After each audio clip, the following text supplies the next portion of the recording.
This is a story of the Recession Special, my former 1984 Mustang LX convertible. Before I get too far, I thought I'd provide some historical perspective on the return of the convertible. Prior to the reintroduction of the 1983 Mustang convertible, the last American convertible produced was the Cadillac Eldorado in 1976. The last time a Mustang convertible was offered was the 1973 model year. Note that there was availability of custom coach-built convertible Mustangs in the early 80s by over a dozen companies such as AHA Manufacturing, Bodywork Industries, etc.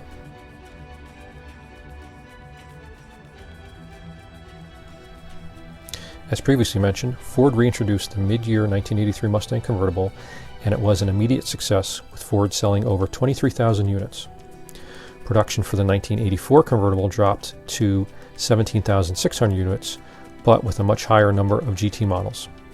Ford outsourced production of the Mustang convertible to Cars and Concepts. 83 also marked the return of the V6 engine to the Mustang, this time with the 3.0-liter S6 platform as opposed to the smaller 2.8-liter in the early 79 Mustang. Back to my car. I bought this 1984 Mustang LX convertible in February of 2008, where it was advertised locally on Craigslist. This car had the 3.8 V6 auto with around 170,000 miles on the clock, but it ran pretty well. The previous owner had planned to rip out the V6 and install a 5.0, but he lost interest. This Mustang was basically a total basket case. Here's some photos of when I purchased the car and towed it home.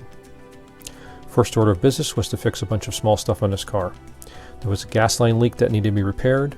I reinstalled the stock exhaust system that had been cut off the car, replaced the driver's side door pins, installed a new hood release cable, and replaced the relays that operated the power top, installed new filters, etc.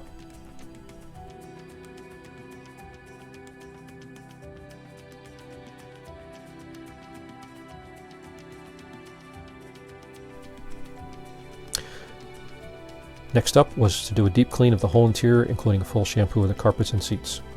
The only thing that couldn't be saved was the dash pad, but I ended up installing an aftermarket black plastic overlay cover later on in the project. The interior cleaned up really well, especially considering the mileage on this 84. Then it was on to the bodywork. I replaced the driver's side front fender with a used spare from my parts stash. There was also some rot in the lower left quarter panel that I patched with new metal, as well as a large dent in the lower portion of the driver's door. That, combined with the repair of several small dents and dings and other crusty areas, were repaired.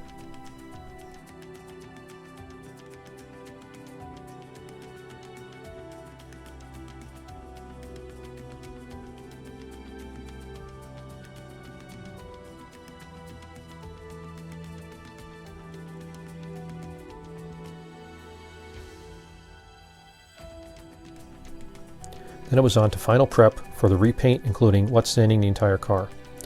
Next was masking the car, and after a good wipe down with wax and grease remover, I applied 3 coats of new red paint. This was May of 2008, so about 3 months after dragging the Recession Special home.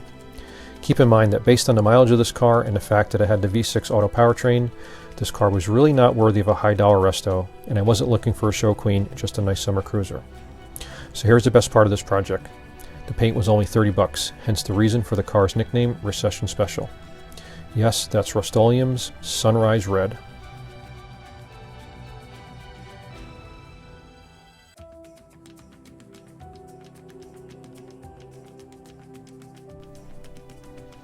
I had posted pictures of this project on the Four Eyed Pride forums and had a lot of questions about the DIY budget painting process.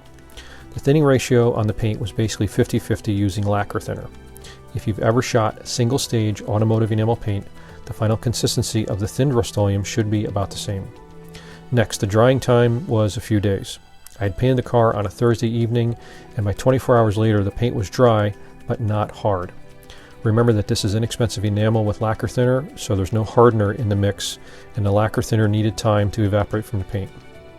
Overall, the paint was acceptable with a decent shine and good coverage. But keep in mind that Rust-Oleum does not have UV protection of modern automotive paints.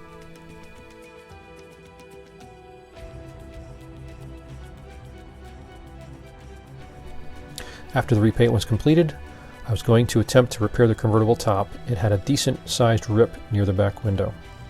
Also, the rear glass had separated from the rear curtain. As luck would have it, I actually found a lightly used top on Craigslist from someone that had totaled their car. Here are a few pictures of the installation process of the used top onto my 84's existing convertible top frame.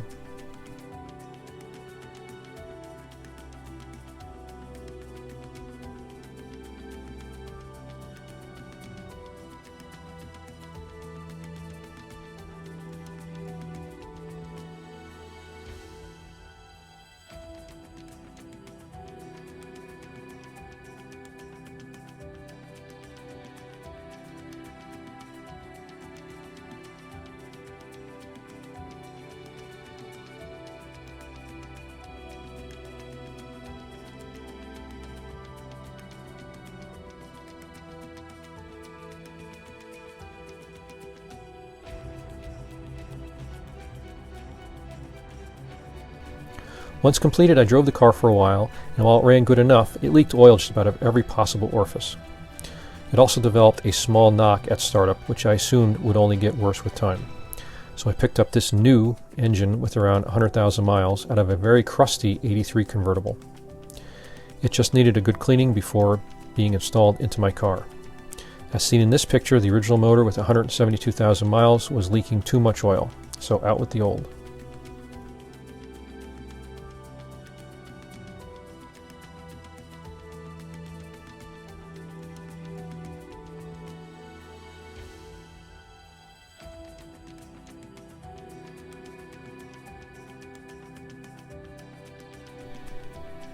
Then I lightly cleaned up the new motor, installed new gaskets, new timing chain, etc. Note that the 83 V6 was carbureted and the 84 used CFI, so I swapped over the CFI from my 84. I also learned that the motor mounts from 83 were completely different from the 84, so those had to also be swapped over. Finally, the new engine was dropped in, fired up, and it was back on the road as my summertime daily driver. The new engine felt 100% better, smoother, although it wasn't much faster. Here are the final photos of the Recession Special in the fall of 2009. Not too bad for a car that I originally picked up for $350. I really enjoyed the convertible experience for a few summers, but I ended up selling the car shortly after these pictures were taken to move on to another project. You can't keep them all, right? Thanks for following along, and don't forget to like, share, and subscribe for more videos in the future. Thanks for watching.